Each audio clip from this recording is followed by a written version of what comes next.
भाजप शिंदेंची शिवसेना आणि अजित पवारांची राष्ट्रवादी महायुती या नावाने हे तीन पक्ष सत्तेत असले तरी लोकसभा निकालानंतर रोज खतखत धुसफूस सुरू असल्याचं दिसतंय। महायुतीतल्या कुरबुरी रोज सभाट्यावर येऊ लागल्यात। आता निमित्त घडले ते निधी वाटपाचं। शिंदेंच्या शिवसेनेचे आमदार थेट अजित पवारांची तक्रार करू लागलेत। पाहूया। निधीची कमी, वादाची फोडणी, निकालानंतर महायुतीत खतखत। लोकसभा निवडणुकांमध्ये सुमार कामगिरी केल्यानंतर आता महायुतीच्या नेत्यांसमोर नवं आव्हान उभं राहिलंय। हे आव्हान आहे आमदारांच्या नाराजीचं। शिवसेनेच्या गोटातून नाराजीची विविध कारणं समोर येऊ लागली आहेत। मुख्यमंत्र्यांनी बोलावलेल्या समीक्षा बैठकीत या नाराजीचा सामना मुख्यमंत्र्यांना करावा लागणार आहे। शिवसेना आमदारांना निधी देण्याबाबत अजित पवार दुजाभाव करत असल्याची तक्रार आमदारांनी केली होती। तसंच अजित पवारांशी बोलून अटी शिथिल करण्याचं मुख्यमंत्र्यांनी आश्वासन दिलं।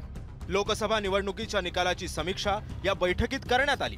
केंद्रात शिवसेनेचा योग्य सन्मान राखला गेला नसल्याची आमदारांची भावना आहे। राज्याचा मंत्रिमंडळ विस्तार लवकरात लवकर करण्याची ठाम मागणी आमदारांनी केली आहे। लोकसभा निवडणुकींमध्ये उमेदवार जाहीर करण्यात उशीर केल्याबद्दलही नाराजी व्यक्त करण्यात आली आहे। विधानसभेला लवकरात लवकर आमदार जाहीर करण्याचं मुख्यमंत्र्यांनी आश्वासन दिलंय। तर ज्या विधानसभा मतदारसंघात आघाडी मिळाली नाही त्या आमदारांना मुख्यमंत्र्यांनी समजही दिली आहे। शिवसेना आमदारांनी तर थेट मुख्यमंत्र्यांसमोर अजितदादांबाबत नाराजी व्यक्त केल्यामुळे महायुतीत निधी वाटपावरून आलबेल नाहीये हे आता उघड झालंय। अजित पवार, एकनाथ शिंदे, राज ठाकरे यांचे पक्ष आहेत। या पक्षाला जानच नाहीये। ओढून ताणून बनवलेले पक्ष आहेत। त्यांच्यामध्ये कसली अस्वस्थता असणार? हे सगळे सुपाऱ्या घेऊन निर्माण झालेले पक्ष आहेत। तिन्ही पक्ष 50-50 खोके जे टेबला खालून घेतले, हा कुठला निधी आहे म्हणावं? 50-50 खोके एकदम ओके, हा टेबला खालचा निधी आहे ना। त्यांना कायदेशीर निधी नको आहे, त्यांना बेकायदेशीर निधी टेबला खालून हवा। विस्तार का झाला नाही तर त्याच्या मागचं कारण असं आहे की मध्यंतरीच एकदम अजितदादाची झालेली एंट्री, त्यांना दिलेली मंत्रिपद, त्याच्यानंतर लांबलेला विस्तार, मला वाटतं आता योग्य वेळ आलेली आहे। आणि हा काय आमच्या शिवसेना पुरता मर्यादित प्रश्न नाही आहे। कदाचित झाला तर 20 तारखेच्या आत विस्तार होईल, नसता विधानसभेनंतर। अरे टेबलाच्या खालून कशाला घ्यायचे पैसे? त्याला द्यायचं असेल तर टेबलाच्या वरून दे, आम्ही घ्यायला बसलेलो आहोत।